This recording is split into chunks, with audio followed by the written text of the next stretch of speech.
Aya, asante sana Mheshimiwa Gachoki Gitari, His Excellency the President of the Republic of Kenya, His Excellency Dr. William Samoei Ruto, our Deputy President, governors led by Governor Ann Mombi, our clergy from bishops na gazi zao zote, na andũ a Kirinyaga, Ngai nĩ mwega na hĩndĩ ciothe.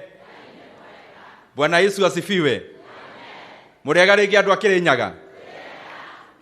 Kabla niendelee, Mheshimiwa Rais, ningetaka nipongeze sana hawa viongozi wa Kirinyaga, kwa sababu hata wakituongelesha ni watu ambao wanaonekana they are representing the people of Kirinyaga in a very good manner.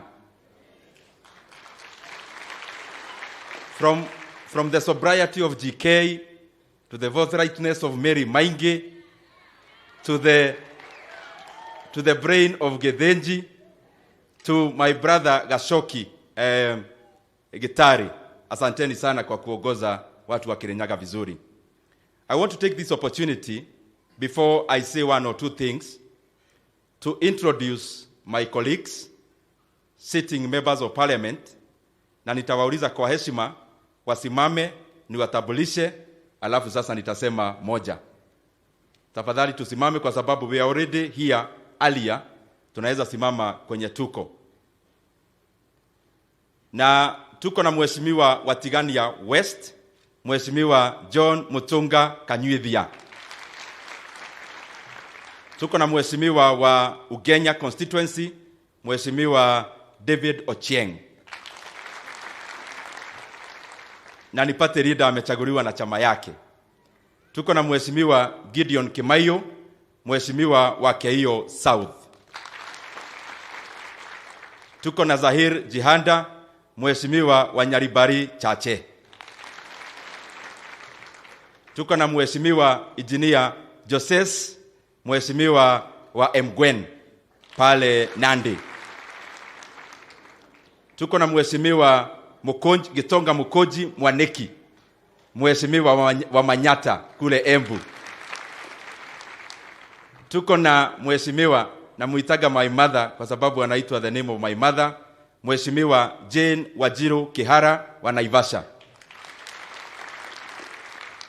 Tuko na Mheshimiwa wa Inaina Mount Kenya, Mheshimiwa wa Othaya constituency. Tuko na Deputy Governor wa Murang'a, Mheshimiwa Stephen Munania. Tuko na Mheshimiwa wa Roiro, Mheshimiwa Simon King'ara. Tuko na Mheshimiwa Gathoni wa Mushomba, Mheshimiwa wa Githunguri pale Kiambu. Tuko na Mheshimiwa Konya Donya, pole sana, Mheshimiwa Donya wa Kisii. Asante sana. Mheshimiwa Kombe ametoka kule Pwani na ako hapa siku ya leo, na kwake ni Magarini constituency. Asanteni sana.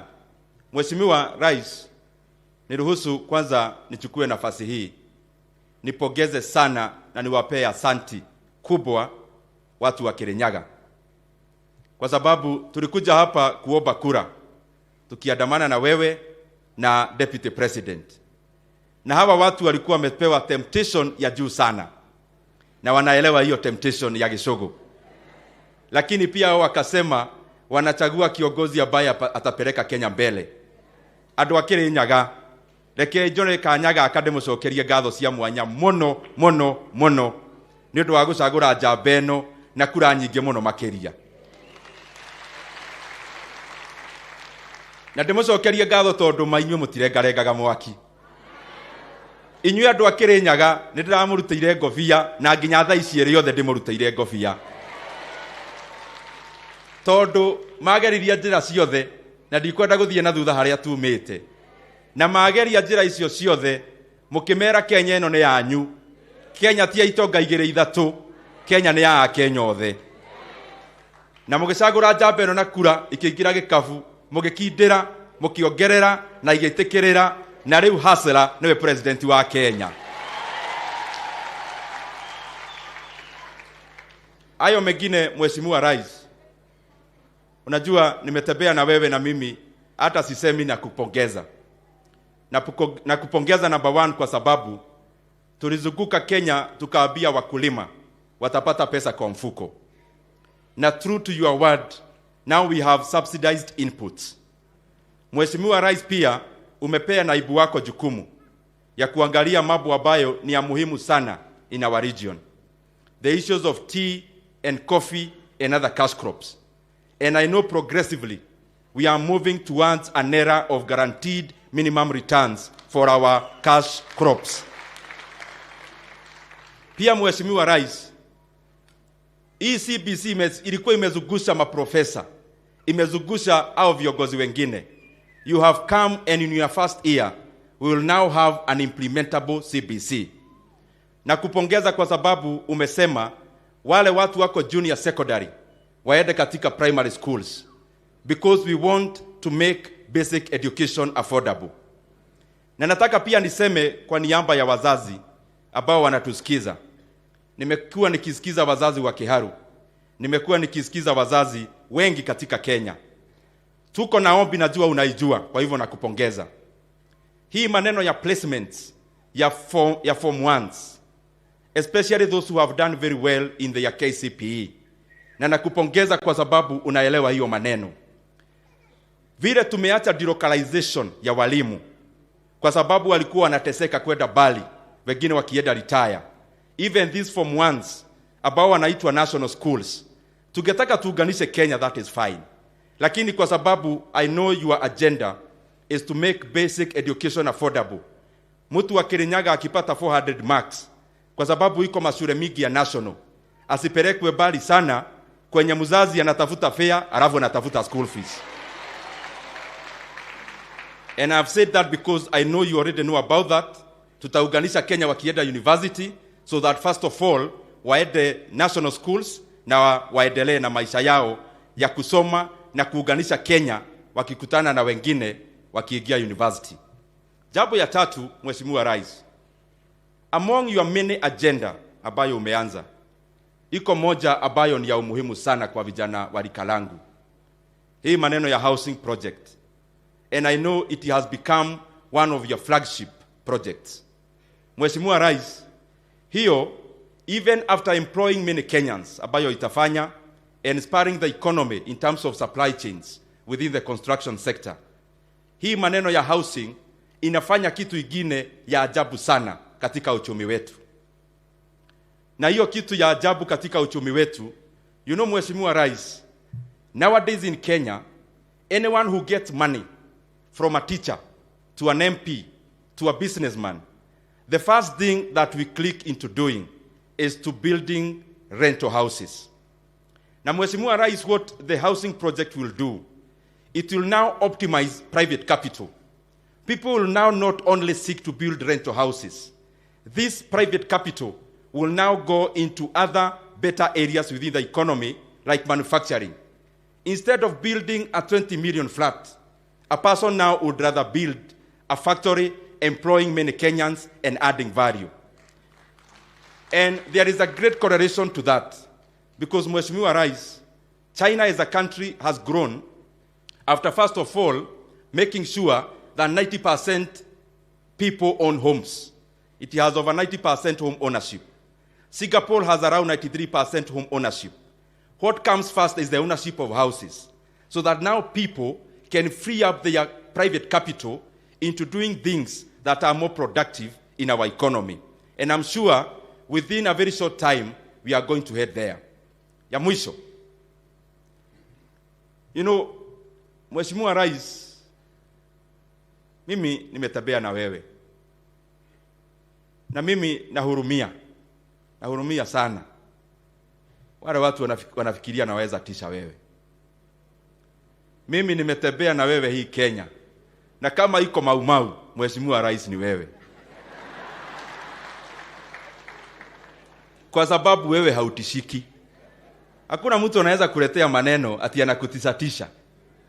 Sasa juzi nimeona iko watu wameenda pale South Africa, mpinzani wako wa last year, na nimemuona katika ile pahali tunakumbuka Nelson Mandela. Ningetaka nimuulize kwa heshima, kwa sababu hata kimiaka yeye ni mzee wetu, kwa hivyo namheshimu. Akienda pale South Africa, ni vizuri akague Nelson Mandela Madiba, yeye alikuwa kiongozi wa namna gani?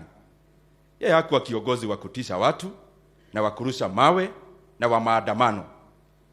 Now the circus is now becoming even comic, because the other day tuliwaona wakisema iko na whistleblower ati amekuja na maneno ya uchaguzi, ati yeye alikuwa na server yake na kompyuta yake na form 34A yake, na akifanya hiyo addition anasema ana whistleblower ati vile uchaguzi ilienda.